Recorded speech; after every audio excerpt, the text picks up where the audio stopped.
मेरा नाम आलेखा है। मैं कोलकाता जैसे शहर में रहती थी और वहाँ रहकर पढ़ाई कर रही थी।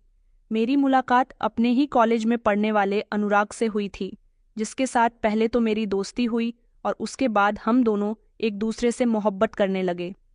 मैंने स्टार्टिंग के दिनों में ही अनुराग को अपनी फैमिली से मिलवा दिया था, क्योंकि मेरी फैमिली का माहौल काफ़ी खुला हुआ था। हमारे यहाँ किसी बात पर रोक टोक नहीं की जाती थी। मैंने भी कभी अपनी फैमिली का भरोसा नहीं तोड़ा था। जब पहली बार मेरी मुलाकात अनुराग से हुई थी, तो उसके कुछ समय के बाद ही हम दोनों एक दूसरे के अच्छे दोस्त बन गए थे।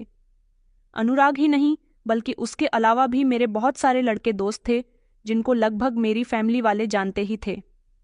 मेरी फैमिली में मेरे 3 भाई थे और हम 2 बहनें थीं। मेरी बड़ी बहन की शादी हो गई तो वो अमेरिका में शिफ्ट हो गई थी।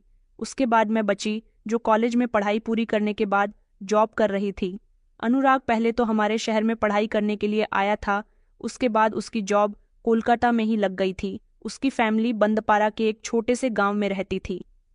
वो अपने गांव बहुत कम जाया करता था, क्योंकि ज़्यादातर उसका मन यही लगता था, और अब तो उसे मुझसे मोहब्बत हो गई थी, इसीलिए वो ज़्यादातर मेरे साथ ही रहना पसंद करता था।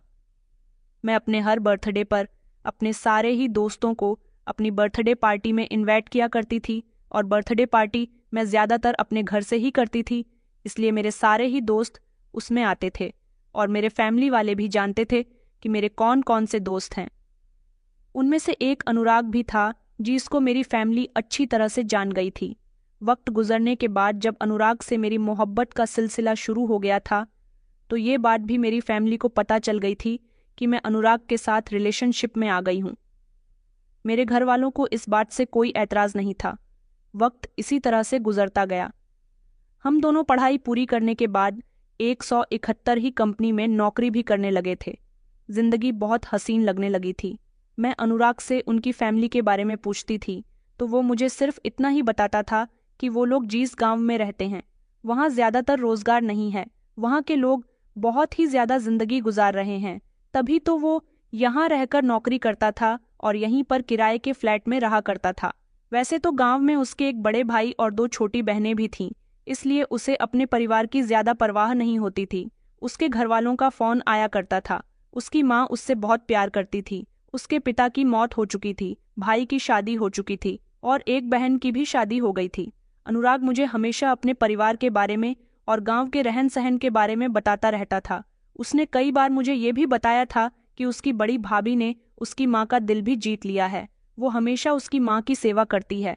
वो कहता था कि जिस तरह मेरी भाभी ने मेरी माँ के दिल में अपने लिए जगह बना ली है, इसी तरह तुम भी मेरी माँ के दिल में जगह बना लेना, ताकि वो तुम्हें अपनी बहू नहीं बल्कि बेटी समझे। मैं उसकी इस बात पर धीमे से मुस्कुरा दिया करती थी। मैं हमेशा यही सोचती थी कि मैं कभी भी उसके गांव नहीं जाऊंगी। गांव के लोग बहुत ही ऑकवर्ड होते हैं। मैं बचपन से ही कोलकाता में पली बढ़ी थी। हमारा कोई भी रिश्तेदार गांव या कस्बों में नहीं रहता था, इसलिए मैं हमेशा यही सोचती थी कि मैं यहाँ नौकरी करती हूँ तो यहीं रहूंगी। वो बात अलग है कि मैं अनुराग के साथ उसके परिवार से मिलने ज़रूर जाऊंगी। वो लोग हमारी शादी में भी शामिल हो जाएंगे, या फिर अगर वो लोग चाहेंगे तो शादी गांव से भी हो जाएगी, लेकिन मैं वहाँ कभी नहीं रहूंगी। अनुराग की बातों से मुझे कभी कभी तो ऐसा लगता था कि वो शादी के बाद मुझे गांव ही ले जाना चाहता है। मैं बातों ही बातों में उसे मना कर दिया करती थी। वक्त इसी तरह से गुजरता जा रहा था। एक दिन मैंने अनुराग से कहा, अनुराग तुम अपने घर वालों से हम दोनों के रिश्ते की बात करो, काफ़ी समय हो गया है। हम दोनों को इसी तरह रिलेशनशिप में रहते हुए तुम्हें अब अपनी फैमिली को मेरे बारे में बता देना चाहिए। वो कहने लगा कि अभी मेरी छोटी बहन का रिश्ता चल रहा है, इस बीच मैं अपने और तुम्हारे रिश्ते के बारे में बात नहीं कर सकता। कुछ दिन और इंतज़ार करो, जैसे ही मेरी बहन की शादी हो जाती है उसके बाद मैं इस बारे में बात करूंगा। उसकी बहन की शादी 2 महीने के बाद होने वाली थी। उसने कहा था कि मुझे अपनी बहन की शादी में भी जाना है। वो जब अपनी बहन की शादी में गया तो पूरे 8 दिन तक वापस नहीं आया था, और जब वापस आया तो बहुत खुश नज़र आ रहा था। उसने कहा कि मैंने हम दोनों के बारे में घर पर बात कर ली है। वो अपने भाई से भी ज़्यादा पैसे कमाया करता था। उसकी बहन की शादी लगभग उसी की कमाई के पैसों से हुई थी। वो कहता था कि गांव में भैया खेतों में मजदूरी करते हैं, ज़्यादा पैसे नहीं कमाते। तभी तो उसकी माँ ने उसे शहर में पढ़ने लिखने के लिए भेजा और आज वो इतना कामयाब हो गया था कि यह अच्छी नौकरी करके अपने घर पैसे भेजा करता था, तो घर वाले खुश हो जाते थे और उनकी ज़रूरतें भी पूरी हो रही थीं। फिलहाल मैं खुश थी कि उसके घर वाले हम दोनों के रिश्ते के लिए मान गए थे। मैंने अनुराग से पूछा कि तुमने हम दोनों के रिश्ते के लिए उन्हें कैसे मनाया? तो वो कहने लगा कि ये सब मेरे लिए बहुत मुश्किल था। वो कहने लगा कि मेरी माँ तो मान ही नहीं रही थी जब उन्हें पता चला कि तुम शहर की हो और नौकरी भी करती हो। उनको तो गुस्सा आ गया था। उन्होंने कहा, क्या पूरी दुनिया में एक वही लड़की रह गई थी जो तुम्हारे साथ नौकरी करती है? हमारे गांव में बहुत अच्छी अच्छी लड़कियां हैं और तुम तो शहर में नौकरी करते हो। तुम्हारे लिए तो गांव के एक से एक अमीर इंसान की बेटी का रिश्ता आ जाएगा। लेकिन मैंने अपनी माँ को समझा दिया कि मैं शादी करूंगा तो आलेखा से ही करूंगा। फिर क्या था, मेरी जिद के आगे मेरी माँ मान गई थी। मैंने कहा, तो फिर हमारी शादी कब हो रही है? वो कहने लगा, हम लोग शादी कर लेते हैं, हम कोर्ट मैरिज कर लेंगे। मैंने कहा, लेकिन कोर्ट मैरिज क्यों? जब हम दोनों के परिवार हम दोनों के रिश्ते से खुश हैं और राजी हैं, तो फिर हमें कोर्ट मैरिज करने की क्या ज़रूरत है? हमें दोनों ही परिवारों की मौजूदगी में शादी करनी होगी। आखिर मेरे भी तो कुछ अरमान हैं। अनुराग कहने लगा कि देखो, मेरे घर वालों को इस बात से कोई प्रॉब्लम नहीं है कि मैं कोर्ट मैरिज कर रहा हूँ। मेरे घर से मेरी शादी में कोई भी शामिल होने के लिए नहीं आएगा। इसीलिए बेहतर यही होगा कि हम दोनों को अपनी मर्जी के मुताबिक शादी कर लेनी चाहिए। कोर्ट मैरिज हमारे लिए एक बहुत ही सीधा और सरल रास्ता है। मैंने कहा, मगर उसने कहा कि अब तुम खामोश हो जाओ, तुम्हें अगर मगर करने की कोई ज़रूरत नहीं है। अगले ही हफ्ते हम दोनों कोर्ट मैरिज कर लेंगे। तुम अपनी फैमिली को इस बारे में बता देना। आई होप कि तुम्हारी फैमिली को इस बात से कोई प्रॉब्लम नहीं होगी। मेरी फैमिली को तो इस बात से कोई प्रॉब्लम नहीं थी, मगर मैं सोच रही थी कि अनुराग की फैमिली से कोई तो यहाँ आता हम दोनों की शादी के लिए। फिलहाल अनुराग के साथ मेरी कोर्ट मैरिज हो गई थी और फिर मैं उसके साथ उसके फ्लैट में रहने के लिए चली गई थी। मैं उसके साथ यहाँ बहुत खुश थी। हम दोनों की शादी को अभी 2 दिन ही गुजरे थे जब अनुराग के गांव से उसकी माँ का फ़ोन आया, तो उसने बड़े ही घबराते हुए शब्दों में अपनी माँ को ये बात बताई थी कि उसने शादी कर ली है। इस बात पर शायद उसकी माँ बहुत नाराज़ हो रही थी। जब मैंने उसे उसकी माँ से बात करते हुए सुना और देखा कि वो अपनी माँ को फ़ोन पर मना रहा था, बार बार उनसे यही कह रहा था कि आलिका बहुत अच्छी लड़की है, अब वो कानूनी तौर पर मेरी पत्नी बन गई है। मैं अगले महीने छुट्टी मिलते ही अपनी पत्नी को लेकर गांव आऊँगा। वो बार बार अपनी माँ से शादी करने पर माफ़ी भी मांग रहा था। उसके अपनी माँ से इस तरह से माफ़ी मांगने पर मैं समझ गई थी कि उसने मुझसे झूठ बोला था कि उसके परिवार वाले राज़ी हो गए। असल बात तो ये थी कि उसने मुझसे झूठ बोला है। उसने अपने परिवार को मना लिया है, लेकिन राज़ी नहीं था।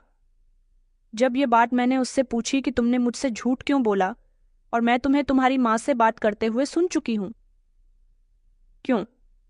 तुम अपनी माँ से माफ़ी मांग रहे थे? क्यों उनको हम दोनों की शादी को लेकर सफाइयाँ दे रहे थे?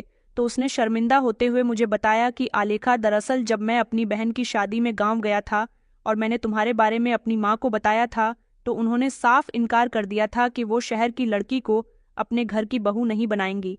मुझे लगा कि भैया तो हम दोनों के रिश्ते के लिए मान जाएंगे, लेकिन भैया भी इस बात के सख्त खिलाफ थे कि मैंने शहर की लड़की को क्यों पसंद किया।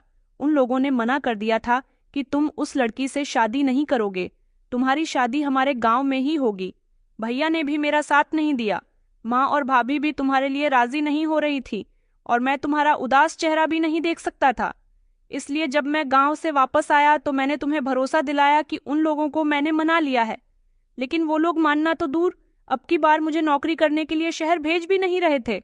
मैंने तुमसे झूठ इसलिए बोला था ताकि तुम्हारे चेहरे पर मुस्कान आ जाए, क्योंकि तुम 1 हफ्ते से मेरा इंतजार देख रही थी।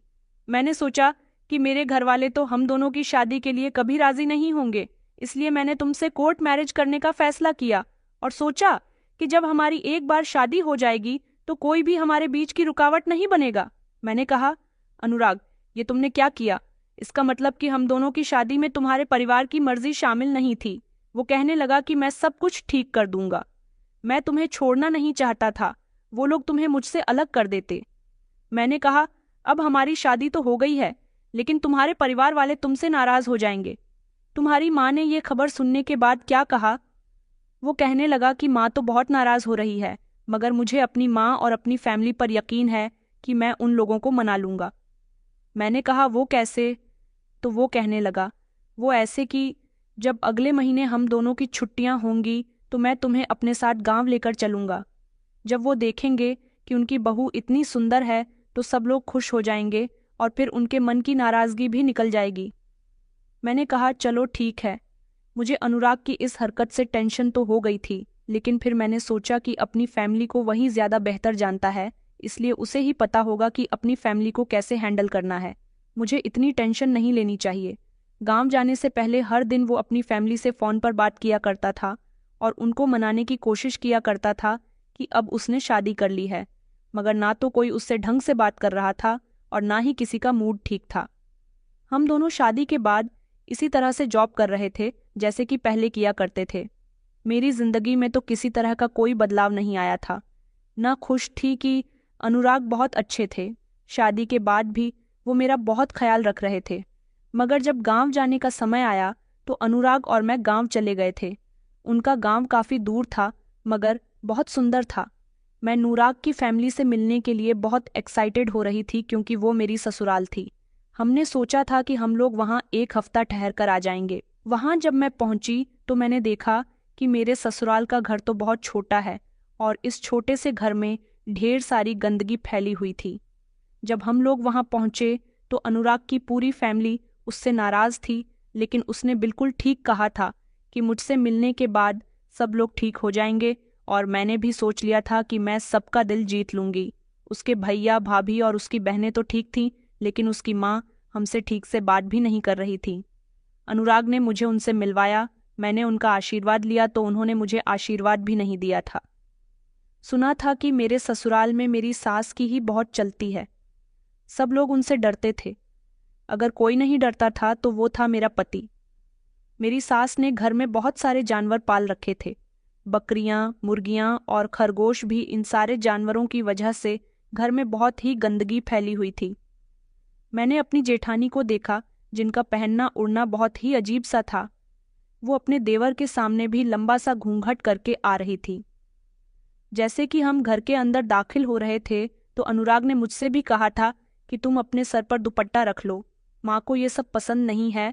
और उसने मुझसे याद से कहा था कि वहाँ तुम्हें ज़्यादातर सिंपल सूट ही पहनने हैं। मैंने अनुराग की बात तो मान ली थी, लेकिन यहाँ उसके घर में काफ़ी कुछ बहुत अजीब था। पुराना सा फर्नीचर पड़ा हुआ था, टूटा फूटा, जो ना जाने कब से साफ भी नहीं किया गया था। बेड पर एक मिली कुचैली सी चादर बिछी हुई थी। मुझे सब कुछ बहुत अजीब और गंदा महसूस हो रहा था। अनुराग समझ गए थे कि मैं यह ठीक महसूस नहीं कर रही हूँ। मैंने दिल में सोचा था कि मैं यहाँ जैसे तैसे एक हफ्ता गुजार लूंगी, लेकिन पहले ही दिन ऑफिस से फ़ोन आ गया था कि हमें 2 दिन बाद यहाँ से वापस जाना होगा। ऑफिस में एजेंट कुछ काम आ गया था। अनुराग ने जब ये बात मुझे बताई तो मैंने भी सोचा कि चलो अच्छा है, जितनी जल्दी हो सके हम यहाँ से चले जाएंगे। अनुराग की माँ बातों ही बातों में उसे ताने दे रही थी। कह रही थी कि लड़की भले ही सुंदर है मगर शहर की है, और तुम जानते हो कि शहर की लड़कियां ठीक नहीं होती, उनके दिमाग आसमान की ऊंचाइयों को छूते हैं।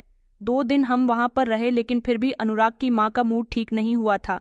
जब हमारे वहां से जाने का समय हुआ तो उसकी माँ ने कहा कि तुम लोग कहाँ जाने की तैयारी कर रहे हो, बस 2 दिन के लिए ही आए थे।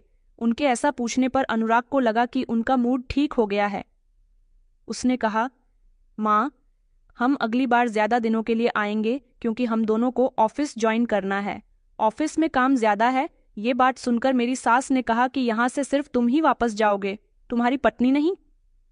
अपनी सास की ये बात सुनकर जैसे मेरे होश उड़ गए थे। मैंने चौंक कर अपने पति की तरफ देखा। अनुराग ने घबराते हुए शब्दों में कहा कि माँ, आप ये क्या कह रही हो?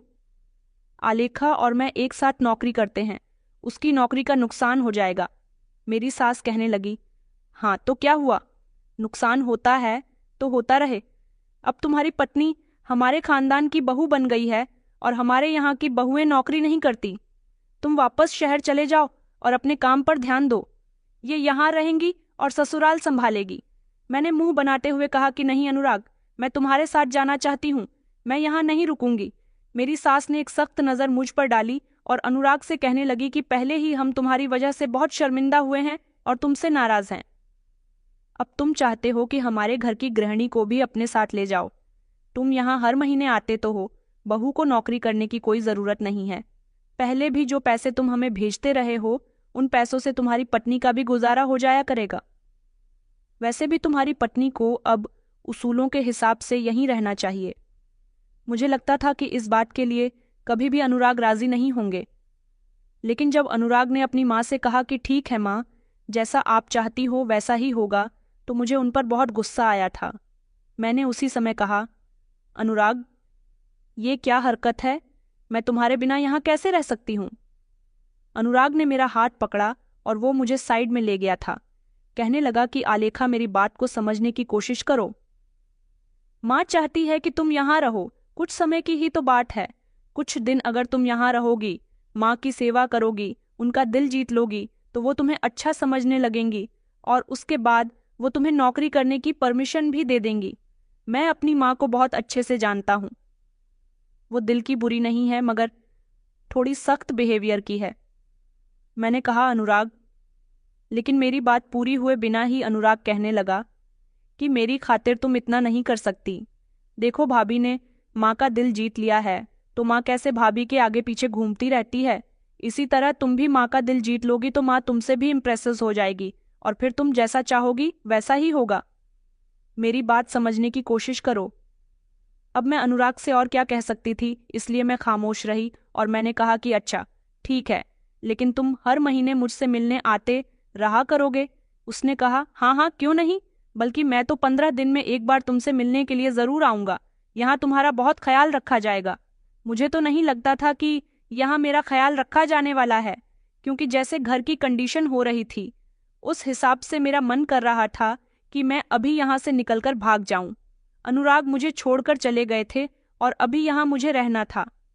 मुझे बिल्कुल भी नहीं पता था कि मुझे यहाँ पर इस तरह से रोक लिया जाएगा, वरना मैं कभी भी यहाँ नहीं आती। मैं यहाँ ज्यादा किसी को जानती भी नहीं थी और दूसरी तरफ मेरा साथ देने वाला यहाँ मेरा पति भी नहीं था। अनुराग जी इस समय यहाँ से जा रहे थे। अनुराग जी इस समय यहाँ से जा रहे थे। मेरी आंखों में आंसू थे। वैसे भी पति का जाना हर औरत के लिए एक मुश्किल वक्त होता है। अगले दिन सुबह जब मैं सोकर उठी तो घर की हालत और भी ज्यादा गंदी हो रही थी। अनुराग के बड़े भैया खेतों में काम करने के लिए चले गए थे। मेरी सास अपने कमरे से अभी तक बाहर नहीं निकली थी और जेठानी का भी कुछ यही हाल था। किचन में बर्तन भी इधर उधर पड़े थे। पूरे घर में बदबू फैली हुई थी। मैंने तो फौरन अपने मुंह पर हाथ लगा लिया। घर में किसी ने भी साफ सफाई नहीं की थी। मुझे लगा कि शायद अभी मेरी सास और जेठानी सो रही है, लेकिन थोड़ी देर के बाद मुझे मेरी सास के कमरे से जेठानी और सास के जोर जोर से हंसने की आवाज़ आ रही थी। इसका मतलब था कि वो दोनों एक साथ आपस में बातें कर रही थीं। मैं उनके पास गई और मैंने कहा कि माँ जी, घर की हालत कितनी गंदी हो रही है। ये आप लोगों ने घर की क्या हालत बनाई हुई है? मेरी सास ने उसी समय कहा, अगर तुझे घर की फिक्र ज्यादा हो रही है तो घर के सारे काम तू ही कर ले। मेरी जेठानी इस बात पर कहने लगी कि हाँ मैडम, अब तुम ही घर के काम करोगी। अब तुम इस घर की बहू हो, हम लोग आराम से यहाँ राज करेंगे। वैसे भी तुम वहाँ नौकरी करने के लिए जाती थी ना? हम तो तुमसे नौकरी भी नहीं करवा रहे, बस घर के काम ही कर लो, इतना ही काम है तुम्हारे लिए। मैं उनके ऐसे बिहेवियर पर हैरान रह गई थी। मैंने कहा, घर की हालत तो बहुत खराब हो रही है, आप लोग मेरे साथ मिलकर काम करवा सकती हो। मैं अकेली इतने गंदे घर को साफ कैसे करूंगी? मेरी सास ने कहा, वैसे ही जैसे सब करते हैं। इस गंदगी से शायद इन लोगों पर कोई फर्क नहीं पड़ता था, इसलिए मैं खुद ही उठी और घर की साफ सफाई करने में जुट गई। लेकिन मैं बहुत परेशान हो रही थी। घर में इधर उधर मुर्गियां टहल रही थीं। मैं जिधर से सफाई करती वो उधर ही जाकर गंदगी फैला दिया करती थी। घर में चारों तरफ बदबू आ रही थी। एक खरगोश था जो बार बार मुझ पर कूदकर आ रहा था। मैं उससे भी बहुत परेशान हो रही थी और जोर जोर से चीख रही थी। मुझे जानवर उसे इस तरह परेशान होते हुए देखकर मेरी जेठानी और सास मुझ पर जोर जोर से हंसने लगी और इस तरह घर का सारा काम मुझ पर पड़ गया था। मैं घर में गंदगी देखती तो मुझे उसे साफ करने का मन करता था, क्योंकि मैं यहाँ रह रही थी। मैं हर तरह से अपनी सास का दिल जीतने की कोशिश कर रही थी, उनके साथ अच्छा बर्ताव कर रही थी, ताकि वो कुछ दिनों के बाद मुझे बहू का दर्जा देने लगे। मुझे यहाँ से जाने दे मेरे पति के साथ। लेकिन यहाँ दिन ब दिन मेरी जेठानी और सास का बर्ताव तो मेरे लिए वैसा का वैसा ही था। वो लोग आपस में एक रहती थीं। मुझसे मेरा मोबाइल भी छीन लिया गया था। सास हमेशा मेरे पति से मेरे ही मोबाइल से फ़ोन किया करती थी और उनसे कहती थी कि तुम्हारी पत्नी यहाँ बहुत खुश है और उसका वहाँ आने का मन नहीं करता। इस बात से अनुराग बेफिक्र हो जाते थे। मैं उनसे जिद करती कि एक बार तो अनुराग से मेरी बात करवा दीजिए, तो वो अनुराग से मेरी बात अपनी निगरानी में ही करवाया करती थी। कहती कि तुम अपने पति को यही बताओगी कि तुम्हारा यहाँ बहुत मन लग रहा है, तभी मैं तुम्हें माफ़ करूँगी, क्योंकि तुम्हारी वजह से ही मेरा बेटा मेरी मर्जी के खिलाफ तुमसे शादी कर पाया है। मेरे जेठ भी हमेशा मुझ पर नज़र रखते थे, इस तरह की नज़र जैसे कोई गुंडा किसी लड़की पर रखता है। मुझे ना तो गांव का माहौल अच्छा लगा था और ना ही अपने ससुराल वालों का। मैं बड़ी मुश्किलों से यहाँ दिन गुजार रही थी। ऐसा लगता था जैसे मुझे कैद कर दिया गया है। यहाँ के लोगों के तौर तरीके भी बहुत अलग थे। मुझे तो इन लोगों के हाथ का खाना खाते हुए भी घिन महसूस होती थी। खाना ज़्यादातर गंदगी की जगह पर और गंदे बर्तनों में बनाया जाता था। मैं अनुरागव के आने का इंतज़ार कर रही थी कि कब वो आएगा और मुझे यहाँ से ले जाएगा। यहाँ मेरा रहना दिन ब दिन दुश्वार होता जा रहा था। यहाँ घर का काम करते करते दिन ब दिन मेरा शरीर दुबला पतला होता जा रहा था। मेरे शरीर में बिल्कुल भी ताकत नहीं बची थी। मैं भले ही जॉब करती थी, लेकिन घर के काम मैंने कभी नहीं किए थे।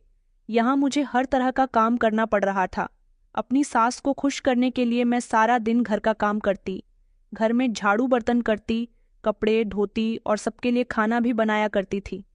जिस दिन मैं खाना नहीं बनाती, उस दिन मेरी सास ये जेठानी खाना बड़ी गंदगी के साथ बनाया करती थी। वो जिन हाथों से खाना बनाती थी, उन्हीं हाथों से बार बार जानवरों को पकड़ती रहती थी और हाथ भी नहीं धोती थी। 15 दिन गुजर गए थे, लेकिन अभी तक अनुराग नहीं आए थे। मेरा मोबाइल भी मेरे पास नहीं था। मैंने कई बार अपनी सास से मोबाइल मांगा, मगर उन्होंने कह दिया कि हमारे यहाँ की बहुएं मोबाइल का इस्तेमाल नहीं करती। तुम अपने शहर के सारे तौर तरीके भूल जाओ। जैसे शहर में रहती थीं, वैसे यहाँ रहना नामुमकिन है। यहाँ तो मेरे हिसाब से ही रहोगी। मैं हर मुमकिन कोशिश कर रही थी कि मेरी सास मुझसे खुश हो जाए, लेकिन वो तो खुश होती ही नहीं थी। अनुराग का न आना मुझे बहुत बेचैन कर रहा था। यहाँ गर्मी भी बहुत थी, बिजली भी हिसाब से ही आया करती थी। गर्मी ने मेरा बुरा हाल कर दिया था, जिसकी वजह से मेरा बार बार ब्लड प्रेशर लो हो रहा था। इस घर में हर तरह से मुझे सताया जा रहा था। ये बात मैं अनुराग से किस तरह करूं, मेरी समझ नहीं आ रही थी। अब मैं यहाँ के हालात से तंग आ गई थी और अकेले में बहुत रोती थी। मुझे नहीं पता था कि अनुराग यहाँ मुझे हालात से लड़ने के लिए अकेला छोड़ जाएगा। इस घर में मैं ऐसे हालात से गुजर रही थी जिनके बारे में शायद मैं आपको बता भी नहीं सकती। मैं यहाँ पैसों के मामले में भी मोहताज हो गई थी। मेरी तबीयत ठीक नहीं थी, मुझे डॉक्टर के इलाज की ज़रूरत थी, लेकिन मेरी सास मुझे डॉक्टर के पास लेकर नहीं गई। उन्होंने कहा कि शहर की लड़कियां कमज़ोर होती हैं, बात बात पर बीमार होकर दिखाती हैं। अब तुम गांव में रहती हो तो गांव के लोगों की तरह मजबूत होकर रहना सीखो। बीमार रहोगी तो मजबूत हो जाओगी, और अगर तुम्हें जल्द ही दवाई दिलवा दी गई तो आगे तुम छोटी से छोटी बात पर दवाई ही लाती रहोगी। ये घर बहुत गंदा रहता था। यहाँ खाने पीने की चीज़ें भी ठीक नहीं थीं। मेरे साथ यहाँ पर हर कोई बदतमीजी से पेश आता था, लेकिन वह हर बात को खामोशी से बर्दाश्त कर लिया करती थी। बस यही सोचती थी कि जैसे ही अनुराग आएंगे, मैं उनके साथ यहाँ से चली जाऊंगी। कुछ दिनों बाद मुझे पता चला कि अनुराग को यहाँ आने से मेरी सास ने रोक लिया है। उनका कहना है कि तुम्हारी पत्नी यहाँ खुश है, अब तुम आराम से 2-3 महीने पैसे कमा लो, उसके बाद यहाँ पर आ जाना। यहाँ सब कुछ बिल्कुल ठीक है। मैं अपना दुख किसी से शेयर नहीं कर सकती थी। मेरी जिंदगी में इतने बदलाव आ गए थे कि अब सुकून और खुशी मुझे एक सपना सा लगने लगी थी। ये हकीकत कि अनुराग का परिवार इतना खतरनाक है, ये मैं नहीं जानती थी। मैं ज़्यादातर अपने आप को कमरे में बंद ही रखती थी, क्योंकि उसके भैया हमेशा मुझे अजीब अजीब सी नज़रों से घूरते रहते थे। इस घर में मुझे घूंघट डालकर रहना पड़ता था। मैं अपनी किस्मत पर रोया करती थी कि मैं कहाँ फंस गई हूँ। मैं यहाँ से भाग भी नहीं सकती थी, क्योंकि मैं यही चाहती थी कि मेरे ससुराल वाले मुझसे इम्प्रेस हो जाए, तो ही ज्यादा बेहतर रहेगा। अब तो मुझे यहाँ खाने पीने के लिए भी कुछ नहीं दिया जाता था, क्योंकि मैंने कमरे से निकलना बंद कर दिया था। मेरी तबीयत ठीक नहीं रहती थी। घर में चारों तरफ बदबू से मुझे अजीब सी एलर्जी होने लगी थी। जानवरों से मैं बहुत घबराया करती थी। जगह जगह जानवर पॉटी कर दिया करते थे, जिसकी वजह से घर का फर्श हमेशा गंदा रहता था। इसलिए मुझे कमरे के अंदर रहना ही ज्यादा सेफ लगता था। मेरी तकलीफ की किसी को कोई परवाह नहीं थी। मेरी सास ने मुझे और परेशान करने के लिए घर में एक बिल्ली भी पाल ली थी। यहाँ कमरे के अंदर वॉशरूम और बाथरूम की फैसिलिटी नहीं थी। एक ही वॉशरूम और एक ही बाथरूम था, जिसे सब लोग मिलकर इस्तेमाल किया करते थे और जिसकी साफ सफाई का कोई नाम नहीं था। मेरी सास ने कहा कि मुझे बिल्ली का बेहद शौक है, लेकिन मुझे जानवरों से सख्त नफरत थी। मेरा ये ऐतराज सिर्फ नफरत की वजह से नहीं था, बल्कि मेरी परेशानी ही थी। बिल्ली की मौजूदगी घर में और ज्यादा गंदगी पैदा कर देता। पहले ही यहाँ कम जानवर नहीं थे जो गंदगी फैला रहे थे। अब एक और जानवर, मुझे ऐसा लगता था कि ये कोई घर नहीं बल्कि कोई चिड़ियाघर है, जहाँ पर इंसान न तो सुकून से सांस ले सकता था और न ही उसे साफ सफाई मिल सकती थी। मुझे ये सब कुछ बिल्कुल भी बर्दाश्त नहीं था। मैंने कई बार अपनी सास और जेठानी से कहा था कि मुझे ये सब पसंद नहीं है, प्लीज़ इन सब को मुझसे दूर रखिए, मगर वो जानबूझकर बिल्ली को मेरे पीछे लगा दिया करती थी। मेरे पति के महीने की कमाई के पैसे आते थे, तो वो लोग इन जानवरों के खाने में और इन जानवरों को पालने में उनके पैसे उड़ा रही थी। मुझे इस बात से कोई ऐतराज़ नहीं था कि वो लोग जानवर पाल रही थीं। ऐतराज़ इस बात का था कि जानवर को जानवर के तरीके से पालना चाहिए। अब तो मेरी सास ने हद ही कर दी थी। उन्होंने कहा कि हमारा छोटा सा घर है महारानी, तुम तो पूरे कमरे में अकेली रहती हो। मेरी बिल्ली हमारे परिवार के सदस्य की तरह है। अब मेरी बिल्ली तुम्हारे ही बिस्तर पर लेटेगी। ये बात सुनकर मुझे बेहद गुस्सा आया। मैंने कहा, आप ये क्या कह रही हो? फिर मैं कहाँ जाऊंगी? उन्होंने कहा कि तुम भी इसी कमरे में रहो। एक कमरे में हमारे गांव में पूरा परिवार जिंदगी गुजार लेता है। मैंने तुमसे कई बार कहा है कि तुम शहर जैसे रखरखाव यहाँ करने की कोशिश मत करना। मैं अपनी सास की बात सुनकर खामोश हो गई थी, लेकिन फिर भी उन्होंने जबरदस्ती बिल्ली मेरे कमरे में छोड़ दी थी, जो कमरे में चारों तरफ घूम रही थी और गंदगी फैला रही थी, जिससे मुझे बहुत डर लग रहा था और घिन भी महसूस हो रही थी। इधर मेरी तबीयत ठीक नहीं थी। कई दिन और इसी तरह से गुजर गए थे। मेरी हालत पहले से ज्यादा कमजोर हो गई थी। मुझे ठीक से सांस नहीं आती थी। मेरी तबीयत बिल्कुल भी ठीक नहीं थी। एक दिन मैं बेहोश हो गई तो मजबूरन मेरे ससुराल वालों ने मुझे डॉक्टर से ट्रीटमेंट दिलवाया था। गांव की ही एक झोला छाप डॉक्टर ने दवाई दे दी थी, जिससे मुझे वक्त के तौर पर फर्क तो हो गया था, लेकिन मेरी कंडीशन ठीक नहीं थी। ऐसी कंडीशन में घर के सारे काम करना, ऐसे घर में रहना जहां आपको घुटन महसूस हो रही हो, वहां भला किसी की तबीयत कैसे ठीक हो सकती है? जहां पेट भरकर खाना भी नहीं मिल रहा था। मैं पूरी तरह से तोड़ चुकी थी। डॉक्टर ने कहा था कि मेरा ब्लड प्रेशर लो चल रहा है, इसलिए डॉक्टर ने मुझे एक गोली लेने के लिए दी थी और कहा था कि ये गोली मुझे दूध से ही लेनी है।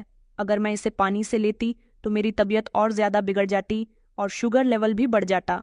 एक बार पानी के साथ मैंने ये गोली ले ली थी तो मेरी तबीयत बहुत ज़्यादा ख़राब हो गई थी, जिसके बाद मुझे बहुत गर्मी लग रही थी और तबीयत इतनी ख़राब हो गई थी कि मैं बिस्तर से उठ नहीं सकी थी।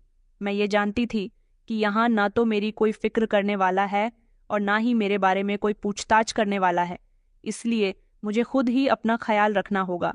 यहाँ पर तो राशन की भी बहुत कमी थी। मैंने एक दिन अपनी सास से कहा कि डॉक्टर की दी हुई दवाई लेने के लिए मुझे दूध का इस्तेमाल करना होगा। डॉक्टर ने बोला है कि ये दवाई दूध से ही लेनी है। आप प्लीज़ मुझे 1 कप दूध दे दीजिए। इस बात पर मेरी सास और जेठानी लड़ने लगी। कहने लगी कि हमारे यहाँ दूध सिर्फ चाय बनाने के ही काम आता है, यहाँ इतने पैसे नहीं आते कि तुम्हें दूध दिया जाए। दवाई खानी है तो खा लो, वरना रहने दो। दवाई नहीं खाओगी तो मर नहीं जाओगी। ये लोग मुझे दूध नहीं दे रहे थे, लेकिन घर में जो बिल्ली थी उसके लिए दिन में 2 टाइम कटोरा भरकर दूध रखा जाता था। मैं रो रोकर अपनी सास और जेठानी से रिक्वेस्ट कर रही थी, लेकिन फिर भी उन लोगों पर कोई असर नहीं हो रहा था। बिल्ली भी मेरे कमरे में ही रहने लगी थी। वो मेरा बिस्तर ज़्यादा पसंद करती थी, इसलिए टहलने के बाद आराम करने के लिए बिस्तर पर बैठ जाती थी, जबकि मैं बिल्ली के डर से ज़्यादातर ज़मीन पर बैठी रहती थी। मैं फूट फूट कर रो रही थी, लेकिन मेरे आंसू देखने वाला यहाँ कोई भी नहीं था। मेरी कुछ समझ नहीं आ रहा था कि मैं क्या करूं। मुझे दवाई लेनी थी। मैं कमरे में बैठी हुई थी और अपनी परेशानी में गुम थी कि अचानक मैंने देखा कि मेरी जेठानी बिल्ली के लिए कटोरे में दूध लेकर आई थी। वह बिल्ली के साथ खूब हंसकर बातें कर रही थी, उसके साथ खेल रही थी, और मुझे इस बात का अफसोस हो रहा था कि न जाने ये लोग मुझसे किस बात का बदला ले रहे थे। इस बात का कि मैं अनुराग की पसंद थी और शहर की रहने वाली थी, तो फिर ये लोग अपने बेटे का बदला मुझसे क्यों ले रहे हैं। हम दोनों ने कोर्ट मैरिज की थी और इन लोगों को मनाने के लिए ही अनुराग मुझे यहाँ छोड़कर चला गया था। फिर भी मुझे इतनी बड़ी सजा क्यों दी जा रही है। मैंने देख लिया था कि घर में दूध की कोई कमी नहीं है। मेरी सास और जेठानी के दिल में मेरे लिए जरा भी रहम नहीं था, ये देखकर भी कि मुझ पर बहुत बुरी सिचुएशन थी। थोड़ी देर बाद मेरी जेठानी बिल्ली के आगे कटोरा रखकर वहां से चली गई थी। बिल्ली को जितना दूध पीना था उसने पी लिया था। मेरी तबीयत खराब हो रही थी। मैं जानती थी कि अगर मैंने ये दवाई ना खाई तो मेरी तबीयत और बिगड़ जाएगी। मजबूरी की वजह से मैं बिल्ली के बर्तन के पास गई और वो उठाकर मैंने उस दूध से दवाई खा ली थी। उस समय मेरी आंखों से आंसू नहीं रुक रहे थे। मैं एक ऐसी इंसान थी जिसके माता पिता ने भी कभी मुझे किसी तरह की कोई कमी नहीं होने दी थी। आज यहाँ अपनी ससुराल में मुझे कैसे दिन देखने पड़ रहे थे। मेरे दिल में दर्द था और मैं खुद को अकेला महसूस कर रही थी। मैं ऊपर वाले से बस यही प्रार्थना कर रही थी कि जल्द से जल्द अनुराग यहाँ से मुझे ले जाए। मैं यहाँ और नहीं रुकना चाहती। मुझे यहाँ रहते रहते 2 महीने गुजर गए थे। अब मैं हर रोज अपने ब्लड प्रेशर की दवाई कुछ इसी तरह से खा रही थी। खामोशी से मैं बिल्ली के बचे हुए दूध से दवाई खा लिया करती थी, लेकिन मुझे एक अजीब सी बेचैनी महसूस होती थी। मुझे सांस बहुत मुश्किल से आ रही थी। ऐसा लगता था जैसे मेरा दम घुट रहा है। कभी कभी तो मुझे इतनी घुटन महसूस होती थी कि मेरा मन करता था कि मैं घर से बाहर भाग जाऊं, लेकिन यहाँ तो औरतों को कैद में रखा जाता था। औरत सर पर पल्लू किए बिना घर से नहीं निकल सकती थी। मैं ऊपर वाले से बार बार यही प्रार्थना कर रही थी कि प्लीज़ वो मुझे ऐसी मुसीबत से निकाल दे, लेकिन अब वह वक्त आ गया था जब मेरी बर्दाश्त खत्म होने लगी थी। एक रात मैं जमीन पर लेटकर सो गई थी जब बिल्ली ने अचानक मुझ पर हमला कर दिया। अचानक मेरी आंख खुली तो बिल्ली ने अपने पंजों से मुझे नोचना शुरू कर दिया। मैं जोर जोर से चिल्ला रही थी। मैं कमरे से भागने की कोशिश कर रही थी, लेकिन मैं जिधर भाग कर जाती बिल्ली मेरे पीछे पीछे भाग रही थी। बिल्ली ने मेरे ऊपर छलांग मारकर मेरी गर्दन पर अपने पंजे मार दिए थे, यहाँ तक कि मेरे चेहरे पर भी मार दिए थे। मुझे बहुत तकलीफ हो रही थी। मैं चिल्ला रही थी। रात के समय घर में एक अजीब सा हंगामा मच गया था। मेरी गर्दन से खून बहने लगा था। मेरे पति के भैया जब ये शोर सुनकर आए तो उन्होंने जल्दी से बिल्ली को पकड़ लिया और उसे कमरे के अंदर बंद कर दिया। लेकिन जब तक देर हो चुकी थी, घर के सारे ही लोग जाग गए थे। मैं काफी हद तक जख्मी हो गई थी और बेहोश हो गई। मुझे जल्द से जल्द अस्पताल ले जाया गया। मुझे बेहोशी की हालत में भी अनुराग की बहुत याद आ रही थी। मुझे ऐसा लगता था जैसे अब मैं जिंदा नहीं बचूंगी। डॉक्टर ने मेरी गर्दन पर पट्टी बांधी। मैं काफी समय तक बेहोश रही थी, लेकिन जब होश में आई तो ऊपर वाले ने मेरी सारी प्रार्थनाओं को कबूल कर लिया था। मेरी आंख खुली तो मैंने देखा कि मेरे बिस्तर के बराबर में ही अनुराग बैठे हुए थे। मैंने जैसे ही आंखें खोलकर देखा तो मुझे विश्वास नहीं हुआ कि ये अनुराग है, इसलिए मैंने अपनी आंखें बंद कर लीं। लेकिन जब उन्होंने मुझे मेरा नाम लेकर पुकारा और कहा कि तुम कैसी हो, तब मुझे यकीन हुआ था कि अनुराग वापस आ गए हैं। मैं उनको देखकर फूट फूट कर रोने लगी। उन्होंने कहा कि तुम रो क्यों रही हो, तुम्हारे साथ ये सब क्यों और कैसे हुआ। मैंने कहा, अनुराग, मैं तुम्हारे साथ जाना चाहती हूँ। मुझे तुम्हारे घर में नहीं रहना। तुम्हारी माँ, भाभी और तुम्हारे भैया, ये लोग बिल्कुल भी अच्छे नहीं हैं। उन्होंने मेरे साथ बहुत बुरा सुलूक किया। अनुराग कहने लगे कि मैं जानता हूँ कि तुम पर बिल्ली ने हमला किया था, और डॉक्टर ने मुझे ये भी बता दिया है कि तुम्हें ब्लड प्रेशर की बीमारी के साथ साथ सांस की बीमारी भी हो गई है, जो कि मेरी माँ की बिल्ली पालने की वजह से हुई है। मुझे माफ़ कर दो आलेखा, मैंने माँ से कई बार मना किया था कि वो जानवर पालने का शौक खत्म करते, लेकिन मुझे ये नहीं पता था कि उनका ये शौक एक दिन तुम्हारे लिए जानलेवा बन जाएगा। मैंने कहा, अनुराग, उन्होंने सिर्फ मुझे जानवरों के साथ ही परेशान नहीं किया, बल्कि उन्होंने मेरे साथ बहुत बुरा बर्ताव किया। मैं कभी तुम्हारे परिवार के साथ नहीं रहूंगी। तुम्हारे परिवार वाले बहुत बुरे हैं, उन्होंने मुझे तुमसे दूर कर दिया, मुझे अपने साथ इसीलिए रखा ताकि मैं इनसे तंग आकर इन्हें छोड़कर चली जाऊं। मगर मैं उनके साथ हमेशा रही, यही सोचकर कि मैं उनके दिल में जगह बना लूंगी और फिर सब कुछ ठीक हो जाएगा, मगर कुछ भी ठीक नहीं हो सका। तुम्हारे घर वालों ने मुझे बहुत तंग किया। तुम्हारे घर वालों बहुत बुरे लोग हैं। मेरी बात सुनकर अनुराग की आंखों में आंसू आ गए। उसने मुझसे माफ़ी मांगी और कहने लगा कि मैं बहुत शर्मिंदा हूँ अपने परिवार की तरफ से। मुझे नहीं पता था कि यहाँ तुम्हारे साथ ये सब कुछ हो रहा है। माँ मुझसे जब भी फ़ोन पर बात किया करती थी, यही कहती थी कि तुम बिल्कुल ठीक हो और यहाँ बहुत खुश हो, बल्कि तुम इतने खुश हो कि खुशी की वजह से तुम्हारे पास मुझसे बात करने का भी समय नहीं है।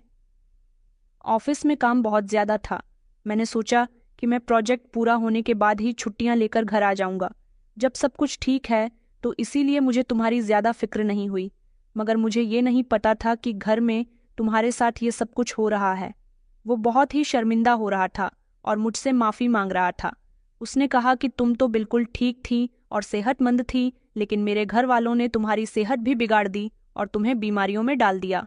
डॉक्टर ने मुझे सब कुछ बता दिया है। अनुराग को अपने परिवार वालों पर बेहद गुस्सा आ रहा था और अनुराग ने फैसला किया था कि अब जब मैं ठीक हो जाऊंगी तो वो मुझे अपने घर गांव नहीं लेकर जाएगा, बल्कि हमारे घर शहर लेकर चला जाएगा।